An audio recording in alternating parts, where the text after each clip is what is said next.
अस्सलाम वालेकुम नाज़रीन, हम सरी सिंध तव्हां सभिनी खे भलीकार। तव्हांजो प्रोग्राम सूरत हाल असां अॼु जेको आहे सो हाज़िर आहियूं तव्हांजी ख़िदमत में। असांजे पैनल में असां सां शामिल आहिनि ग़ुलाम नबी सुमरो साहब, अनवर काज़ी साहब। असांजो अॼु जो मौज़ू आहे नाज़िम जोखियो जो मर्डर, बहीमाना मर्डर, बेदर्दी सां थियल मर्डर। असां अॼु इन जे बारे में ॼाणण जी कोशिशि कंदासीं त आख़िर ताक़तवर जेको माण्हू आहे वो कमज़ोर खे इन तरीक़े सां छो थो जेको आहे सो पंहिंजी जेका कुदरत जी ॾिनल उनजो हिकिड़ो तोहफ़ो आहे ज़िंदगी आहे उन खां महरूम छो थो करे। उन में इहा हिमत किथां थी अचे, उनखे इहो पावर किथां थो मिले जो उनखे कानून जो को ख़ौफ़ नथो रहे। ऐं उहो माण्हू जेको कानून साज़ी थो करे या असां मुआशरे जे लाइ जेको आहे सो कानून ठाहींदड़ पाण पंहिंजे हथनि सां उन कानून खे टोड़े थो ऐं उनखे उनजो ख़ौफ़ नथो रहे।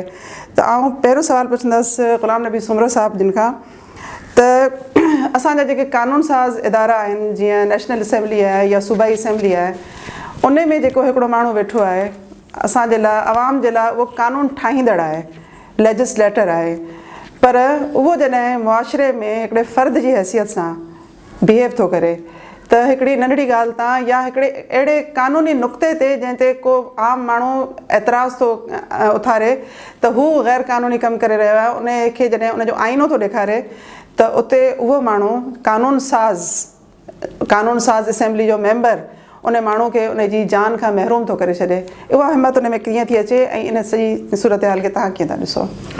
असांजी जीअं तव्हां कानून साज़ इदारा ऐं असांजा क़ौमी असेंबली सूबाई असेंबली जा नुमाइंदा उन्हनि ते ॻाल्हि करियूं त असां वटि जमहूरियत ऐं आमरियत जा असांजे मुल्क जी सियासी ऐं जमहूरी तारीख़ में आमरियत ऐं जमहूरियत जा मुख़्तलिफ़ दौर पे रहिया आहिनि।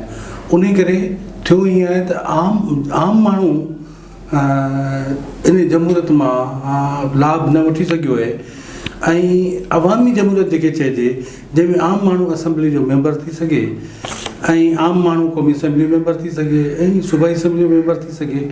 नतीजे में उहे माण्हू था अचनि जेके वॾा माण्हू आहिनि, ॾाढा आहिनि, सरदार आहिनि, बोतार आहिनि ऐं किन हालतुनि में उहे हिन समाज में जुर्म जा पैदा कंदड़ कोन आहिनि। त थियो हीअं आहे त नाज़िम जोखिए साहिबु आउं हुनखे माना साहिबु थो चवां त उन पंहिंजी जान ॾेई छॾी, हुन चैलेंज करे विधो हिन असांजे वॾेरे के निज़ाम खे। ऐं इन खां अॻे ख़ुशनसीबी जी ॻाल्हि इहा आहे त हिन खां अॻे इहो सभु थींदो रहियो आहे न, थर में थींदो रहियो, बलूचिस्तान में थींदो रहियो, थाणो बुला खान छाकाणि जो तलूर पखीअ जो घर आहे उते शिकारी अचनि था ऐं असांजूं जेके वाइल्ड लाइफ आहे उनखे तबाह बि कनि था। त नाज़िम उन्हनि माण्हुनि मां हो जिन जो ज़मीर जाॻियल हूंदो आहे न, त उहो सॼी हिन लताड़ खे, हिन वाइल्ड लाइफ जी लताड़ खे ऐं उन्हनि माण्हुनि जे शिकारियुनि ऐं वॾनि माण्हुनि जे हिन कलूर उन में हिनखे पाण चवंदा आहिनि एंग्री यंग मैन, त उहो हिकिड़े एंग्री यंग मैन वांगुरु न हुन रिएक्ट कयो त असांजो पुराणे पसंदि समाज जेको आहे न, जेका ताक़त आहे न, उहा चैलेंज खे कोन क़बूलु कंदी। माण्हू उनजे साम्हूं ताक़तवर आहे ऐं असेंबली जा मेंबर आहे, उन्हनि जी जान वठी छॾियूं। जान वठणी आहे त कंहिं माण्हूअ जो वक़्त खां अॻे हुन खां वापसि वठी छॾणु, हयाती जेका हुनखे जीअणी हुई उन लाइ उनजो वक़्त खां अॻे तमामु करे छॾणु। हीअ मूंखे ऐं दाना माण्हू जो कॉल बयानु कयो आहे त उन एंग्री यंग मैन जो जी दादरसी थी त उनजा कातिल जेके आहिनि उहे घटि में घटि असीं इहो ॾिसूं था त उहो कानून जे हथ में आया आहिनि। ऐं पहिरियों दफ़ो इहो छो थियो आहे हिन खां अॻे थर में या ॿियनि हंधनि ते ॿिया वाक़ा, औरतुनि जा क़तल, हैदराबाद में औरतुनि जा क़तल, इस्लामाबाद में औरतुनि जा क़तल, असां वटि क़तल जो हिकिड़ो रवाजु आहे। इहो वरी हिकिड़ो वॾो मौज़ू आहे, ॿिए दफ़ा कॾहिं सूरत हाल जो प्रोग्राम ते असीं इन ते बि रखूं। सो वापसि मोटूं था त हिन खां अॻे माण्हू जी जो दादु कोन थियो, नाज़िम कई मरी विया। हिन नाज़िम जो दादु इन करे थी सघियो त हीउ सोशल मीडिया जो दौरु आहे। ऐं हुननि ते हैशटैग हलिया ऐं माण्हुनि रस्ता बि बंदि कया, माण्हुनि सोशल मीडिया जे ज़ोर ते रस्ता बंदि कया। लिहाज़ा हुकूमतूं ऐं असांजो क़ानूनी निज़ाम मजबूर थी वियो त उन अवामी नुमाइंदे खे भले उहो केतिरो बि ताक़तवर हुजे उन खे फ़िलहालु गिरफ़्तार कयो अथनि। काज़ी साहब, तव्हां खां सवालु आहे त ही जेके मुख़्तलिफ़ मुल्कनि मां असांजे मुल्क में अचनि था, ख़ासि करे जेके आहिनि से अरब अचनि था असांजे मुल्क में शिकार करण था अचनि, छा इहो कंहिं ॿिए मुल्क में इन तरीक़े सां वञनि, छा इन तरीक़े सां उहे जेके आहिनि से शिकार करे सघनि था, ऐं छा इन्हनि खे कानून इन क़िस्म जी परमिशन ॾिए थो? पाकिस्तान में इन क़िस्म जा लाइसेंसिस जेके आहिनि से इशू कया वञनि था या उहे गैर क़ानूनी शिकार करणु अचनि था? छो जो असांखे ख़बर आहे त उन्हनि अरबन जो सिर्फ़ु शिकार करण जो मक़सदु कोन हूंदो आहे, बल्कि हिते हू अची अयाशूं कनि था। ऐं तव्हांखे यादि हूंदो त अरबाब रहीम जे दौर में 2 छोकिरियूं जेके आहिनि अरबन जे ज़ुल्म जो शिकार ऐं तशद्दुद जो शिकार थी वियूं, जंहिंजे करे उन्हनि जी डेथ बि थी वई हुई। ऐं इन क़िस्म जा वाक़िया थींदा रहनि था, पर असांजी रियासत जेका आहे उहा हिते बिल्कुलु चुप थी रहे। उन में जेको आहे सो उतां का बि अहिड़ी मूवमेंट नज़र नथी अचे, का बि अहिड़ो रिएक्शन नज़र नथो अचे जंहिंजे करे असीं चऊं त हा उन्हनि खे पंहिंजे आम माण्हू जो, पंहिंजे आम शहरी जो, जेके उन जा जेके आहिनि से औलाद वांगुरु हूंदा आहिनि, उन्हनि जो उन्हनि खे को केयर आहे। ऐं हिकिड़े साल हिकिड़ो वाक़ियो थिए थो, उन खां पोइ वरी उहे माण्हू साॻिया वापसि अचनि था ऐं वरी ॿियो को वाक़ियो थियो थिए, त इन खे तव्हां कीअं था ॾिसो? तव्हां असांखे थोरो जेको आहे सो क़ानूनी हैसियत उन जे बारे में ॿुधायो त इहो शिकार जेको आहे उहो क़ानूनी आहे या गैर क़ानूनी आहे? महिरबानी। तव्हांजे सवाल खां पहिरीं मां नाज़िम जे अमड़ सां, उन जे भाउ सां तादियत करियां थो, ॾुख जो इज़हार करियां थो। उन माउ जूं दाहूं सोशल मीडिया जे ज़रिए मुंहिंजे कननि ताईं पहुतियूं आहिनि। नाज़िम हिकिड़ो धरती सां, धरती जे जीवत, जंगली जीवत सां प्यारु करण वारो छोकिरो हुयो, नौजवान हुयो। ऐं हुन घणो को एॾो वॾो रिएक्शन बि न कयो। हुन सिंपल हिकिड़ी वीडियो ठाही त अरब असां वटि अचे, गैर क़ानूनी शिकार था कनि, जंहिंजे करे असांजी जंगली जीवत खे ख़तरो आहे। ॾोह एतिरो हुयो। उन ॾोह जी सज़ा हुनखे एतिरी मिली आहे, असां तसवुरु बि कोन था करे सघूं। असांजे हिन मुआशिरे में जीअं तव्हां चयो त कुझु वक़्तु पहिरीं अरबाब जी हुकूमत में आमी ऐं फापी 2 छोकिरियूं इन्हनि अरबनि जे जिनसी तशद्दुद जो निशान थी पंहिंजी जान ॾिनी। नाज़िम बि पंहिंजे इलाइक़े जे जंगली जीवत जे बचाव जे लाइ, पंहिंजे सिंध धरती जे फ़र्ज़ंद हुजण जो अदा कयो, हक़ अदा कयो आहे। उहो नाज़िम कल्ह ताईं सिंध न पई सुञाणे, अॼु हुनखे पूरी दुनिया सुञाणे थी पई। को की हाणे उहो रहियो न आहे, पर तारीख़ में रहिजी वियो। ऐं अवेस गोराम, हाणे हुनखे जाम न चइबो, जाम चवणु वॾी ॻाल्हि आहे, बिल्कुलु कहिड़ी ख़बर जाम छा हूंदा आहिनि। सही। अवेस गोराम हिकिड़ो टरड़ो छोकिरो, पैसे जे ज़ोर ते, ताक़त जे ज़ोर ते हितां जे माण्हू खे, कमज़ोर खे दॿाइण ऐं एसि ताईं जो माराइण ताईं, ही हितां जी ॾाढो कमज़ोर खे दॿाए थो पियो। उनखे रोकणो कंहिंजो कमु आहे स्टेट जो। स्टेट ख़ामोश थी रहे। स्टेट तॾहिं थी अचे एक्शन में जॾहिं एतिरा सारा माण्हू गॾु था थियनि पिया, 14-14 कलाक जा धरना लॻनि था पिया। उन खां पोइ थी अचे स्टेट FIR कटे उन गिरफ़्तार करे। एॾो सिंपल आहे, पर न करिणो आहे। अरबन वारो ऐं शिकार वारो, शिकार जो बि तव्हांखे मां ॿुधायां त हिकिड़ो जेको जंगली जीवत खातो आहे उहो गेम वार्डन मुक़ररु कंदो आहे हर डिस्ट्रिक्ट में। जेके रखवाला हूंदा आहिनि शिकार जा, गेम वार्डन जो मतिलबु इहो आहे शिकार जो रखवालो। हुन हिकिड़ो लिमिटेड तव्हां शिकार करे सघो था, उहो तव्हां लाइसेंस वठंदा आहियो, केतिरो असां शिकार कंदासीं, केतिरे टाइम में कंदासीं, उहा तव्हां पेमेंट कंदा आहियो। पूरी दुनिया में ईअं थिए थो पियो। हिते पंहिंजे ई मुल्क में जेकॾहिं मारखोर कंहिंखे मारणो हूंदो आहे त 1.5 खां 2 करोड़ ताईं पेमेंट कंदा आहिनि हिकिड़े मारखोर मारण जे लाइ, गिलगित बल्तिस्तान जे पासे में। असां वटि जेके अरब अचनि था उहे हितां जे MNAs खां, हे वॾे वॾे ब्यूरोक्रेट सां, वॾनि सियासतदाननि सां उन्हनि जा राब्ता आहिनि ऐं उहे हिननि खे अयाश गांवूं मुहैया करे ॾींदा आहिनि। नाले में शिकार हूंदो आहे, अचनि उहे अयाशूं करण था हिते। इहे हिते कावड़ूं आहिनि। हिते जेके बि तव्हां नाले वारा खणंदो न, इहे जेके नामी गिरामी पंहिंजो पाण खे सरदार ऐं भोतार ऐं पंहिंजी क़ौमुनि जा पाण खे चवनि, इहे उन्हनि सां गॾु हूंदा आहिनि। उन्हनि खे हू पोइ ॾेई वेंदा आहिनि गाॾियूं, पैसा, उते वेंदा, दुबई वेंदा या अरबस्तान वेंदा, उन्हनि जी दावतूं। एतिरे में हू पंहिंजे माण्हुनि खे जेके कमज़ोर आहिनि उन्हनि खे कीड़ो मकोड़ो सम्झनि था ऐं उन्हनि खे थोरी बि ग़लती जे तहत, जेका बिल्कुलु न आहे, हुन हिकिड़ी कानूनी ॻाल्हि कया त मां छो आयो हिते, इहा मीडिया हींअर वायरल, मीडिया सोशल मीडिया ते वायरल थी वई आहे। ऐं हीअ त ब्लेसिंग आहे कि सोशल मीडिया हिन केतिरो खयो आहे, न त इहो आमी ऐं फापी वारो ज़मानो थी वञे, ख़बर ई कंहिंखे कोन पवे। पोइ इन में जॾहिं हिन खे अवेस गुराम खे हिननि गिरफ़्तार कयो आहे त उन अरब खे तव्हां कहिड़े खाते में छॾियो था पिया, छो न था हुनखे गिरफ़्तार करे छॾियो? इहो पॉसिबल आहे त हितां जो को माण्हू, भली इहे सरदारी पंहिंजो पाण खे जेके चवनि था, को बि ग़ैर क़ानूनी कमु अरबस्तान में करे सघनि था, सऊदी अरब में, दुबई में करे सघनि था। हिते असांजे लाइ उहे इन करे मोतबर आहिनि जो ताक़त उन्हनि सां गॾु आहे, ब्यूरोक्रेसी उन्हनि सां गॾु आहे, कानून उन्हनि सां गॾु आहे ऐं अदालतूं बि उन्हनि सां गॾु आहिनि। ग़रीब माण्हू 5-5 लख जो वकील केरु करे, किथां हाणे पोइ हू धरणा हणी मजबूर थी। हाणे हीउ बहितर कमु थियो आहे, पर इहो ख़तमु इहो थींदो त अॻिते हली हिन जा माइट कंहिं न कंहिं नमूने सां उन्हनि सां ठाह कंदा ऐं पोइ हीउ वापसि छुटी वेंदो। इहो ई साॻियो वरी नेक्स्ट इलेक्शन जेका ईंदी उन में वरी तव्हांजे हुकूमती पार्टी जो मेंबर थी ऐं चूंडी अचे वेही रहंदो। पोइ असां ॾोह कंहिंखे ॾियूं?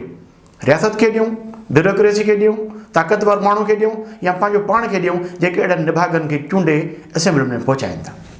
सुब्रो साहब, हाणे तव्हां सां तव्हां न थी आउं पंहिंजो हिकिड़ो क्वेश्चन रखां त इन सॼी सूरत हाल में सियासी जेके पार्टियूं आहिनि, स्पेशली ही जेको आहे अवेस गोराम आहे, उनजो तालुक़ु पीपल्स पार्टी सां आहे।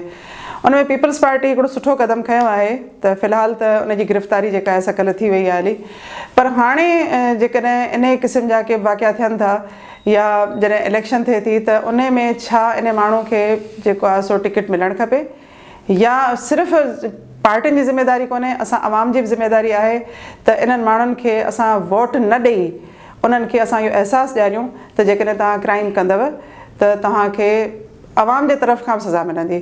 छा इहो मुमकिन थींदो त इन क़िस्म जे माण्हुनि खे जेको आहे सो फ्यूचर में पार्टियूं जेके आहिनि से टिकट्स न ॾियनि ऐं आवाम उन्हनि खे रिजेक्ट करे?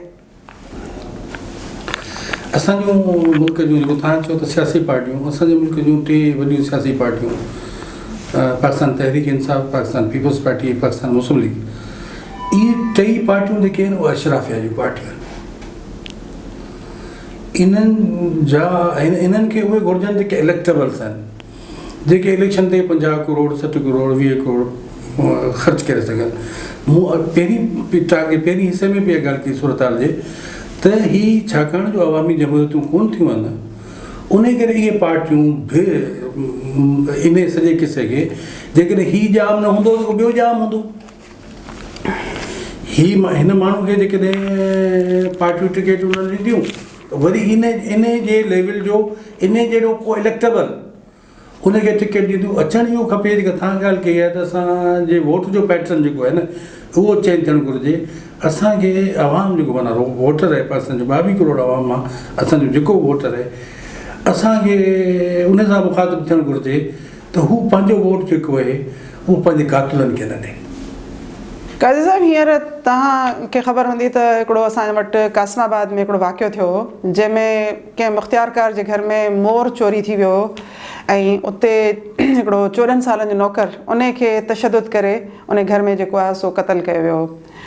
त इन क़िस्म जा जेके ताक़तवर ऐं कमज़ोर जे विच में जेका जंग थी हले त इन खे असां छा चवंदासीं? इहो ताक़त जो मुज़ाहिरो आहे या माइंड सेट आहे या जॾहिं ॾिसूं असां चऊं त सिर्फ़ु ताक़त जो? ऐं कॾहिं कॾहिं सोचींदी आहियां त हिकिड़ो माण्हू मुख़्तियारकार, उहो भला को लैंडलॉर्ड त कोन हूंदो, उहो ग़रीब घर मां जेको आहे सो थोरो पढ़ी लिखी मथे आयो हूंदो, पर उहो जॾहिं मथे थो अचे त उहो पाण ज़ालिम थो थी वञे, उहो पाण खां जेको घटि ताक़तवर जेको हिकिड़ो नौकर आहे उन ते ज़ुल्म थो करे। इहे सभु शयूं असांजी सोसाइटी में जेको आहे सो एतिरियूं आम जाम जेके आहिनि से थी वियूं आहिनि जो असां हैरान था थी वञूं त इहो सभु कुझु छो थो थिए। तव्हां इन सभिनी शयुनि खे कीअं था ॾिसो? जी बिल्कुलु, ही माइंड सेट आहे। ताक़तवर हमेशह कमज़ोर खे दॿाईंदो रहियो आहे ओवर द ईयर, सेंचुरीज़ खां वठी। जंगल जो कानून उनखे चवंदा आहिनि, ताक़तवर कमज़ोर खे मारींदो। पोइ जॾहिं मुआशरा बहितर थिया आहिनि, डेवलप थिया आहिनि, त पोइ स्टेट कमज़ोर ऐं ताक़तवर जे विच में बैलेंस रखियो आहे, कानून उन करे ठाहिया आहिनि त को बि ॾाढो माण्हू कमज़ोर खे दॿाए न सघे। असां वटि उपरतड़ कमु आहे। असां वटि बेड गवर्नेंस चऊं इन करे था त जेका स्टेट जेको कानून ताक़तवर ऐं कमज़ोर जो बैलेंस करे उहो ताक़तवर जे पासे आहे।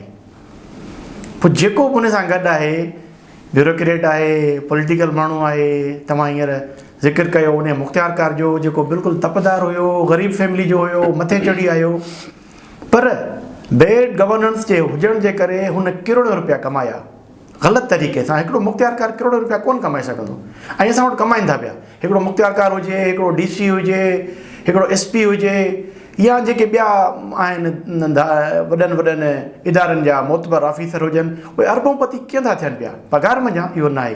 त हाणे जॾहिं उहे ग़लति कमु था कनि त हुननि जो ज़हन उहो ई साॻियो रहे थो त कानून असांखे कुझु बि कोन कंदो। वधि में वधि पुलिस आहे, उहा असां सां गॾु आहे। पोइ असां कंहिं ग़रीब खे कुटियूं, कमज़ोर खे मारियूं, छोकिरो नौजवान हिकिड़ो 14 सालनि जो या 16 सालनि जो, उन ते इल्ज़ाम मोर चोरी जो, जेकॾहिं उहो सच बि सम्झूं त मोर चोरी जो ॾोह एॾो हुनखे कुटे सटे था, हुनखे मारे छॾियो, उहो त पोइ रिएक्शन ॾाढो भलो कयो आहे। अवाम ताक़त पंहिंजी ॾेखारी आहे, बिरादरी उथी पई, ऐं जेका हुन सां जुठ कयनि उहा दुनिया ॾिठी। अञा हमरा उहो इस्पताल में पियो आहे, पर इहो हिकिड़ो इहो मुख़्तियारकार न आहे। तव्हां वटि अहिड़े क़िस्म जा सभु मुख़्तियारकार इहो कमु था कनि पिया, DCs उहो कमु था कनि पिया। जेसिताईं तव्हां गवर्नमेंट खे बहितर न बनाईंदो, अकाउंटेबल न कंदो ऑफिसरनि खे, तेसिताईं कमज़ोर वीचारो लताड़बो रहंदो ऐं मोचड़ा खाईंदो रहंदो, मरंदो रहंदो। सो बहितर इहो ई आहे त पंहिंजी हुकूमत खे बहितर कयूं, ऐं उहो तरीक़ो सादो सवलो इहो आहे त जॾहिं इलेक्शन अचनि थियूं त असां बहितर माण्हू चूंडियूं, पोइ असां धड़नि खां बची वेंदासीं, असां नौजवाननि जा लाश खणनि में खणी कोन वेंदासीं।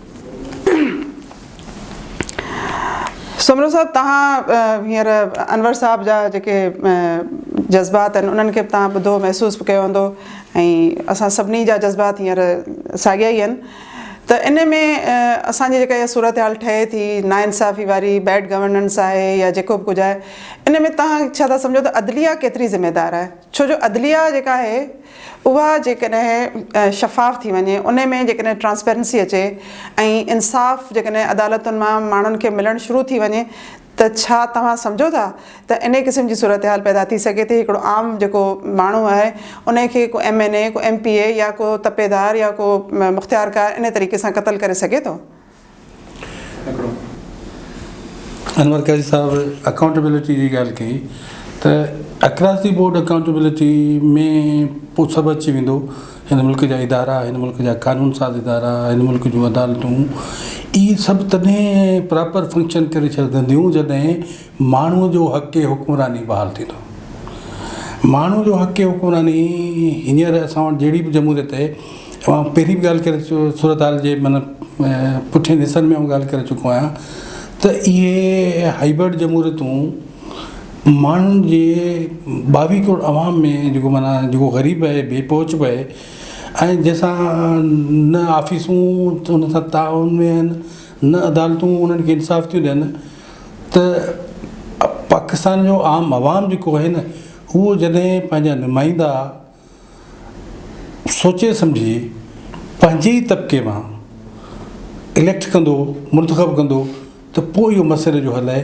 मसइले जो हल जुदा जुदा इदारनि में मुंहिंजो ज़हन नथो चवे त को हिकिड़ो इदारो सुधरण सां असां वटि कानून साज़ी हुजणु घुरिजे, ऐं असां वटि कानून लाइ एतिराम हुजणु घुरिजे, ऐं कानून जो पूरी तरह इतलाक़ जेको आहे न उहो समाज ते हुजणु घुरिजे। ऐं समाज में असां वटि तबिक़ाती इंसाफ़ आहे, वॾे माण्हू लाइ इंसाफ़, नंढे माण्हू लाइ इंसाफ़ ॿियो, ऐं वॾे माण्हू लाइ इंसाफ़ ॿियो।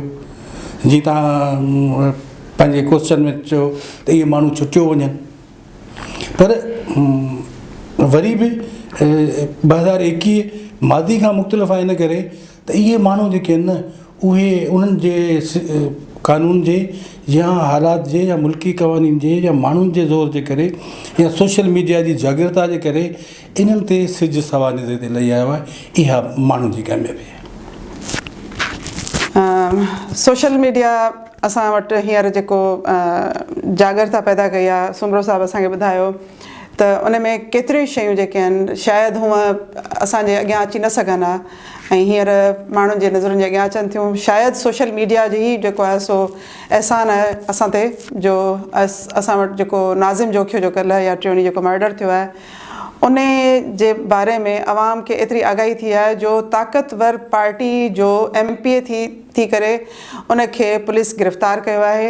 ऐं इहा तब्दीली आहे जंहिंखे असीं चई सघूं था इहा असांजी पंहिंजी असांजे समाज जी जेका आहे अवेयरनेस जो हिकिड़ो ईअं सम्झो त रिज़ल्ट आहे। इन मां असांखे ख़बर पए थी त असांखे पंहिंजे हक़नि जे लाइ पाण उथी बीहणो पवंदो। ॿियो केरु असांजे हक़नि खे असांखे वठी असांजे घरनि ताईं कोन पहुचाईंदो। असां सभिनी जो फ़र्ज़ु आहे त जॾहिं जिथे बि काई नाइंसाफ़ी थिए थी असां यक ज़बान थी असां मुतहद थी पंहिंजे हक़नि जे लाइ उथी बीहूं, ॻाल्हायूं ऐं उन जी हक़नि वठण जी पूरी कोशिशि कयूं, तॾहिं असांखे हक़ मिली सघंदा। तव्हांजो फीडबैक असांजे लाइ तमामु घणो इम्पॉर्टेंट आहे। असां अॻे हफ़्ते वरी ॿी कंहिं सूरत हाल सां तव्हां सां गॾु हूंदासीं। ख़ुदा हाफ़िज़।